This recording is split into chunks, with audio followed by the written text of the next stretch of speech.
নতুন বছরের আগমন উপলক্ষে আমরা আল্লাহর কাছে দোয়া করি আল্লাহ তাআলা যেন আমাদেরকে এই বছরটিতে তার রহমত এবং মাগফিরাত দান করেন। আমিন। হ্যালো এভরিওয়ান, আসসালামু আলাইকুম। Welcome back to my another new blog. সবার কী অবস্থা, কেমন আছেন? আই হোপ সবাই ভালো আছেন, সুস্থ আছেন। আমরা এই পৃথিবীতে যতদিন বেঁচে থাকব, আমাদের কাছে প্রত্যেকটা দিনই হচ্ছে একটা নতুন দিন, নতুন সূচনা। আমাদের সবার উচিত মানুষ হিসেবে পিছনে যা কিছু হয়, অভিমান, রাগ, ঘৃণা সব কিছু ভুলে নতুন দিনে নতুন করে বাঁচা। আমরা অনেকেই আছি, কারোর সাথে যদি একটু মনোমালিন্যতা থাকে সেটা মনে পুষে রাখি অনেক দিন, আর সেটা মনে পুষে রাখলে হয় কি একটা সম্পর্ক নষ্ট হয়ে যায়। এই নতুন বছরে দেখবেন অনেকেই কিন্তু অনেকভাবে এই দিনটিকে উদযাপন করে, আনন্দ উল্লাসে, মজা মাস্তিতে। কিন্তু আমরা একজন মানুষ হিসেবে আমাদের মনে করা উচিত যে আমাদের জীবন থেকে একটা বছর হারিয়ে গেছে। আর এটা যদি একজন মানুষ হিসেবে আমি মনে করে থাকি, তাহলে আমার মনে হয় যে এখানে আফসোস ছাড়া আর কিছুই থাকে না। নতুন বছর মানেই আমাদের কাছে নতুন কিছু করা, নতুন কিছু পাওয়া। আমাদের উচিত পিছনের সব কিছু রাগ, ঘৃণা, অভিমান ভুলে গিয়ে নতুনভাবে বাঁচা। এই একটা বছরে দেখা যায় আমাদের জীবনে অনেক ওলটপালট হয়। পুরনো কিছু ভুলে গিয়ে নতুন কিছু শুরু করা, আবার নতুন কিছু থেকে পুরনো কিছুকে মনে করা, এভাবেই কিন্তু আমাদের প্রতিটি মানুষের জীবনযাপন। আর এর মধ্য থেকেই কিন্তু আমাদের প্রত্যেকটা সম্পর্ক গড়ে ওঠে।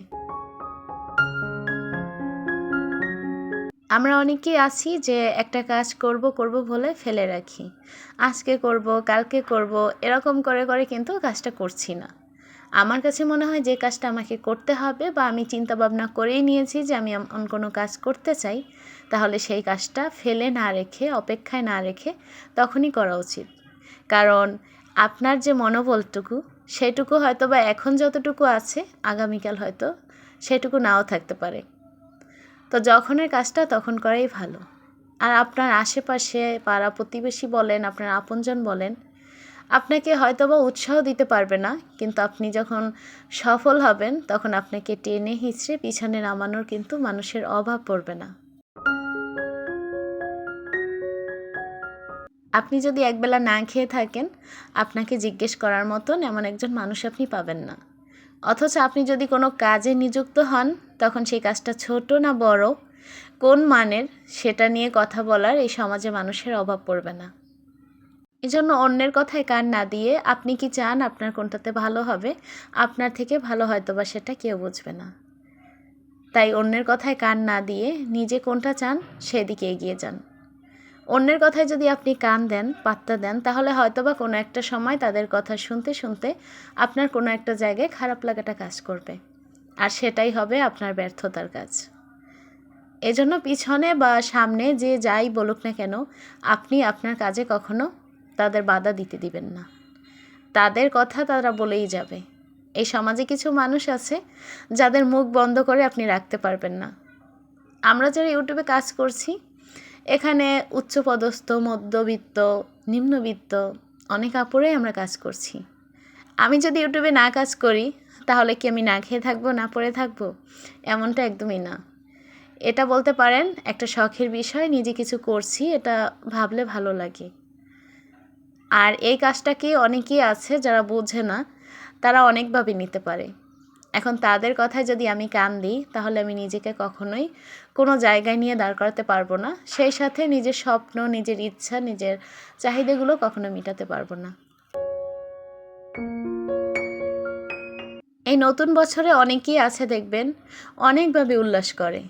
আর আমি কিন্তু এমন একটা মানুষ, আমার উল্লাস বলতে কিছুই নেই। আমি কাউকে একটা উইশও করিনি, কারণ এই নতুন বছরটা আমার কাছে মনে হয়েছে আমার জীবন থেকে একটা বছর হারিয়ে গেছে। এখানে আমার খারাপ লাগাটা বেশি কাজ করে, ভালো লাগা কাজ করার মতন কিছুই নেই। তবে একটা কথা সবসময় ভাবি, পিছনের বছরগুলোতে যা হয়েছে সব কিছু ভুলে গিয়ে নতুন করে বাঁচব, নতুন করে কোনো কিছু করার চিন্তাভাবনা করব। পিছনে কি পারিনি বা কি পেরেছি, ওটা পিছনে চলে গেছে। আর পিছনের বছরে কি করতে পেরেছি, তার থেকে বেটার কিছু করার চেষ্টা করব। আপনি যখন নিজেকে ভালো রাখতে পারবেন, তখন দেখবেন আপনাকে ভালো রাখার মানুষের আশেপাশে অভাব নেই। আর যখন আপনি খারাপ থাকবেন তখন দেখবেন আপনার পাশে শূন্যতাই বেশি।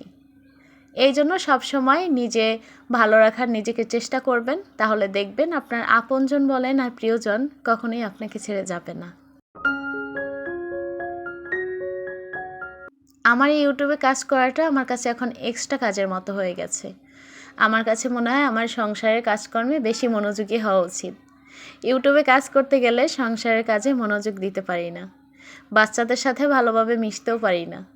যখনই ওদের আশেপাশে থাকি আমি ফোনটা নিয়েই থাকি। তবে এখন থেকে চিন্তা করেছি আগে ওদেরকে দেখাশোনা করব, সংসারের সব কিছু ফুলফিললি সব পালন করব, তারপরে যদি হাতে সময় থাকে তখন আমি ইউটিউবে কাজ করব। ইউটিউবটাকে আমি এখন আউটসাইড করে রেখে দিয়েছি। কথা বলতে বলতে অনেক কাজ করে নিয়েছি। আমার শরীরটা কিন্তু অনেক বেশি খারাপ।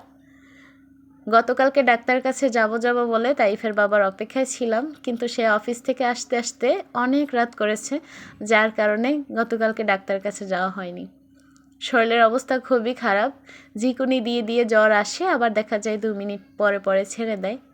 তারপরেও কিন্তু বসে থাকতে পারছি না। সকাল থেকে একটার পর একটা কাজ করে যাচ্ছি।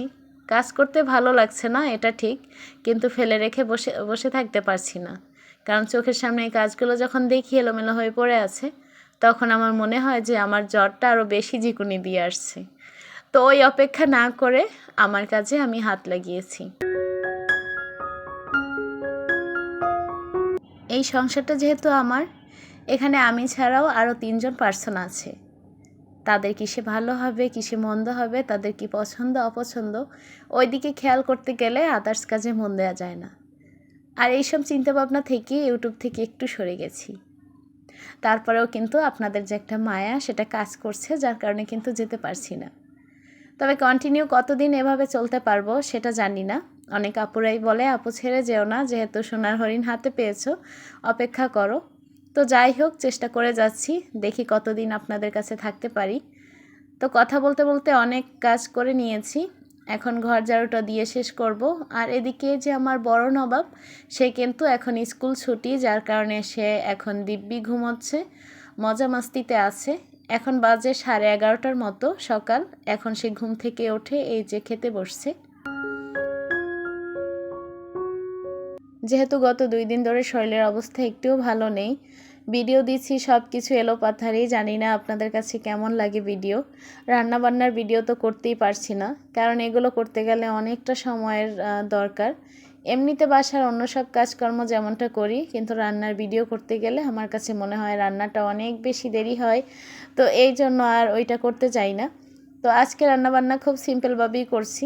এই ইলিশ মাছ খেতে খেতে এখন পাগল হয়ে যাচ্ছি, ইলিশ মাছ আর খেতে ইচ্ছা করে না, কারণ গ্রাম থেকে অনেকগুলো মাছ নিয়ে আসছিলাম। তো এটাই লাস্ট, এটা দিয়ে ইলিশ মাছকে বিদায় দিব, বাসায় আর ইলিশ মাছ কিনতেও বলবো না।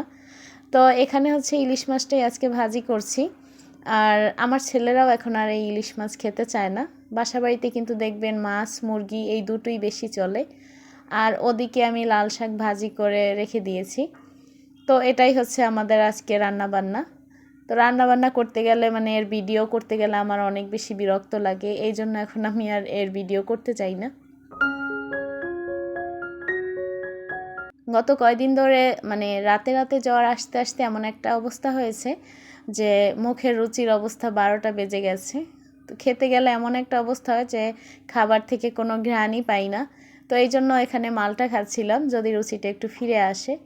আর এই যে আমার পুরনো একটি কাহিনী, আমার গ্লাসের স্ট্যান্ডের যে রাবারটা, এটা আমার ছেলে দৈনিক মনে হয় যে 10 বার খুলে ফেলে, আর আমি ঠিক 10 বারই এবার গুছিয়ে রাখি। দেখা যায় যে রাবারটা না দিলে সুন্দরও লাগে না, আবার সেই সাথে কিন্তু গ্লাসগুলো রাখলেও ভালো দেখা যায় না। তো এই জন্য ও যতবারই এটা বের করে আমি কিন্তু ঠিক ততবারই আবার গুছিয়ে রাখি। মাঝে মাঝে ছোট মানুষ তো ধমকও দিই, কিন্তু দেখা যায় ধমক দিলে কান্না করে দেয়। তো এই জন্য ধৈর্য নিয়ে কাজগুলো করি আর কি। ইদানিং একটা সমস্যার মধ্য দিয়ে যাচ্ছি, সেটা হচ্ছে ভিডিওতে ভয়েস দেয়া। সারাদিন ভিডিও শ্যুট করি, তাতেও তেমন একটা বিরক্ত লাগে না, এডিটিং করি তাতেও লাগে না, কিন্তু যখন ভয়েস দিতে আসি তখন ঘুমটা যে কোথা থেকে চলে আসে তাও বুঝতে পারি না। আর যখন ভয়েস দিতে বসি তখন মনে হয় পেটে আর মাথায় কোনো কথাই নেই, কী কথা আপনাদের সাথে শেয়ার করব। তারপরেও অনেক কষ্ট করে কিন্তু আপনাদের সাথে একটা ভিডিও শেয়ার করি। আশা করছি আপনাদের কাছে ভিডিওটি ভালো লাগবে। তো এই ছিল আমার আজকের ব্লগ। আপনাদের সবার দীর্ঘায়ু এবং সুস্বাস্থ্য কামনা করে আজকের ব্লগটি এখানেই শেষ করছি। আল্লাহ হাফেজ। আসসালামু আলাইকুম।